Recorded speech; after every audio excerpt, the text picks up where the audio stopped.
Никто не верит, что это без мяса. Кабачки и картошка еще никогда не были такими вкусными. Давайте сразу приступим к делу. Один кабачок натрем на крупной терке. Мне понадобится даже не целый кабачок, а всего половинка. Точно так же трем на терке 2 крупных картофелины. Я просто обожаю, когда из самых простых продуктов получается что-то особенное. Тереть картошку – дело, конечно, не самое гламурное, но оно того стоит. Если рядом есть ребенок или муж, дайте им терку, пусть тоже участвует, скажите «семейная работа». Отправляем натертые овощи в миску или в большую тарелку. Немножечко присолим. Теперь берем вилочку, хорошо перемешиваем. Нам нужно, чтобы овощи немного постояли вместе с солью, они выделят сок, благодаря тому, что мы их посолили, и после этого мы с вами его отожмем, пока отставим в сторону, пусть отдыхают. Сразу ставим разогреваться сковородку с растительным маслом и мелко нарезаем 1 репчатую луковицу.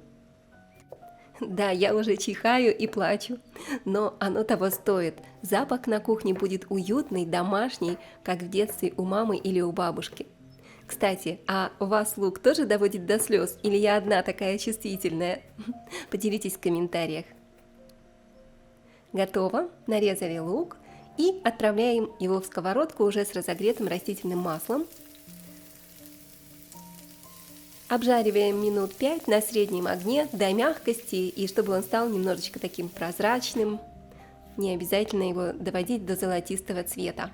Ну что, овощи уже постояли, теперь берем горсть овощей и вот так хорошенько руками отжимаем из них сок. Только посмотрите, сколько сока. Кто мог подумать, что кабачки и картошка содержат просто море сока. Сколько в них помещается. Еще набираем 1 горсть. Это уже последняя картошка с кабачком. И вот так вот хорошенько отжимаем. Готово. Всю влагу вы, конечно, на 100% не отожмете, насколько возможно, сильно не усердствуем. Теперь отправляю тертый кабачок с картошкой, отжатые от воды, прямо в сковородку с луком. Перемешиваю и обжариваем где-то минут 5-7 на среднем огне. А пока натрем сыр. У меня моцарелла. Вы можете взять любой любимый сыр, который хорошо плавится, который, может быть, завалялся у вас в холодильнике. Пусть никакие остатки не пропадают, используем все. Перемешаем картошку с кабачком. Смотрите, влага уже испарилась, снимаем с огня и перекладываем, отправляем немножко припущенные овощи в миску. Пусть постоят пару минут, немножечко остынут, прежде чем будем добавлять остальные ингредиенты. 2 яйца. 1 яйцо я разбиваю и яичный белок отправляю к овощам. Желток отложим отдельно, я кладу в отдельные мисочки. Желток нам понадобится чуть позже, сами узнаете зачем.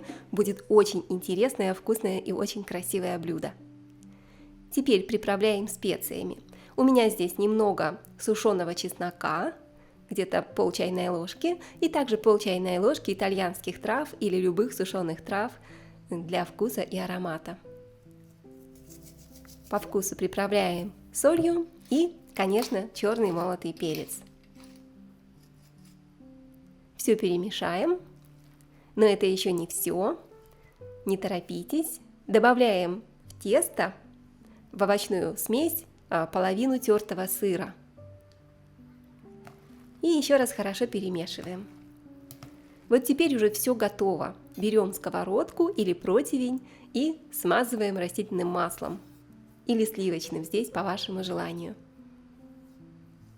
Хорошенько смазали, и теперь выкладываем, я делю массу из кабачка с картошкой на 2 части, и у меня получается 2 вот таких вот шара.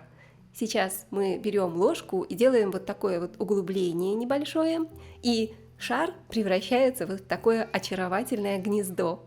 Да, мы сегодня с вами готовим прекрасные, очень вкусные гнезда из кабачка с картошкой. Это будет очень вкусно. Сейчас мы сюда добавим просто нереально вкусную и сочную начинку. И для начинки я хочу использовать помидор.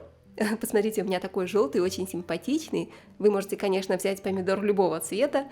Красный, желтый, зеленый, может быть, только не подойдет. Нарезаю помидор небольшими кубиками.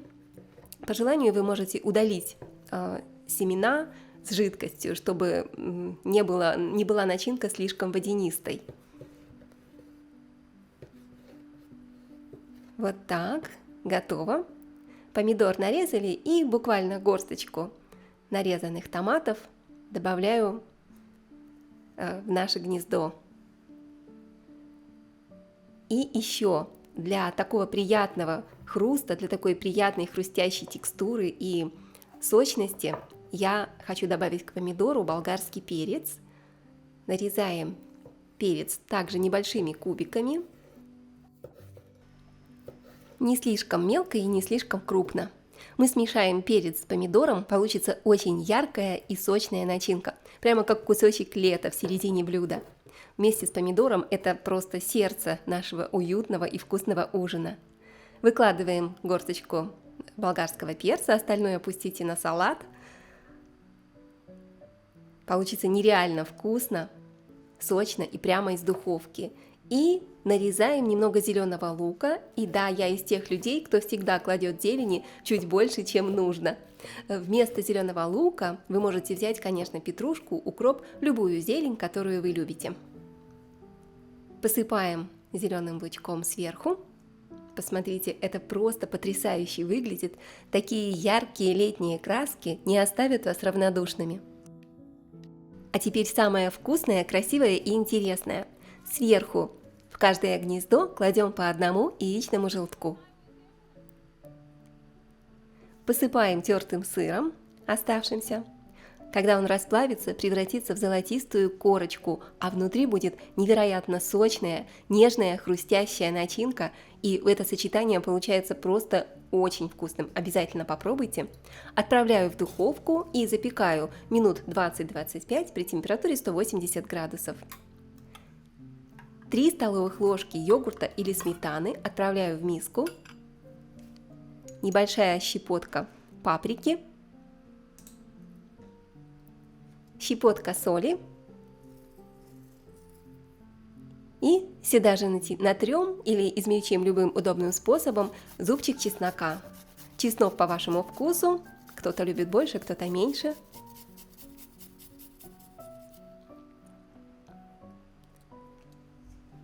Готово. Сюда же выжимаю немного лимонного сока для свежести и легкой кислинки.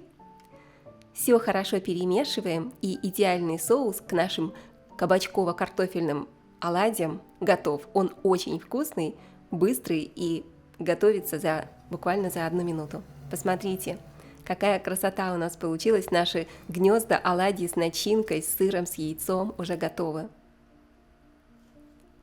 Только посмотрите, посыпаем зеленым лучком. Румяные краешки, мягкая сырная серединка – это просто объедение. Давайте разрежем один и посмотрим, какой он внутри. Обязательно попробуем вместе с вами. Он такой мягкий внутри и хрустящий снаружи немножко. Это очень-очень аппетитно, вкусно, друзья. Посмотрите, какая красота! Не забудьте поделиться этим видео с друзьями, которым тоже нужна идея вкусного и сытного ужина. И если будете готовить, напишите в комментариях, как вам понравился этот рецепт. Конечно, не забудьте подписаться и обязательно напишите в комментариях, из какой страны вы смотрите. Я хочу приготовить что-то вкусное специально для вас в моем следующем видео.